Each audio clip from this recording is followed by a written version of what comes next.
இந்த லைசன்ஸ் பற்றி கொஞ்சம் கன்ஃபியூஷன்ஸ் இருக்குது. நீங்கள் ஆல்ரெடி லைசன்ஸ் பற்றி பேசியிருந்தீங்க. யாரெல்லாம் லைசன்ஸ் எடுக்கணுன்ட்டு அதில் நிறைய எந்த ஏரியாவில் எடுக்கணுன்ட்டு ஒரு சின்ன கன்ஃபியூஷன்ஸ் போயிட்டுருக்கு. அதை பற்றி சொல்ல முடியுமா? இந்த டவுட் எல்லாருக்குமே இருக்குது. எனக்கும் நிறைய கால்ஸ் வருது.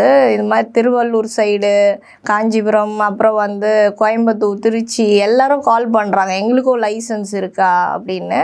இது சென்னை கார்ப்பரேஷனில் உட்பட்ட இடங்களுக்கு மட்டும்தான் இருக்குது இந்த லைசன்ஸுன்றது. இன்னும் மற்றவங்களுக்கெல்லாம் இது அனௌன்ஸ்மெண்ட் பண்ணலை. இன்னும் சென்னையில் இருக்கிறவங்களே இது உண்மையாக பொய்யான்ற மாதிரி என்னை கேட்குறாங்க. இந்த மாதிரி லைசன்ஸ் எடுக்க சொல்லியிருக்காங்களே, இது உண்மையாக பொய்யா? நேற்று கூட ஒருத்தர் கேட்குறாரு.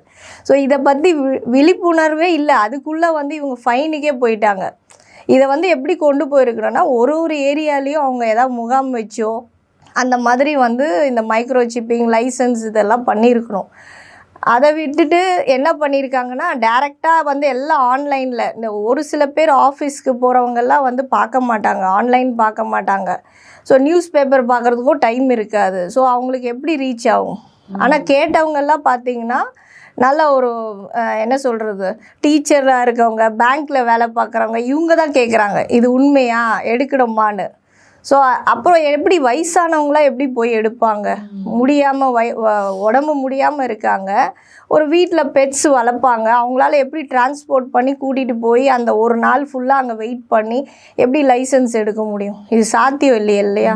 ஸோ வீடு வீடாக போய் இவங்க லைசன்ஸ் இது பண்ணுறதுக்கு, இந்த மாதிரி பெனால்ட்டி போடுறதுக்கு இவங்க வீடு வீடாக போய் லைசன்ஸ் கொடுத்துருக்கலாமே.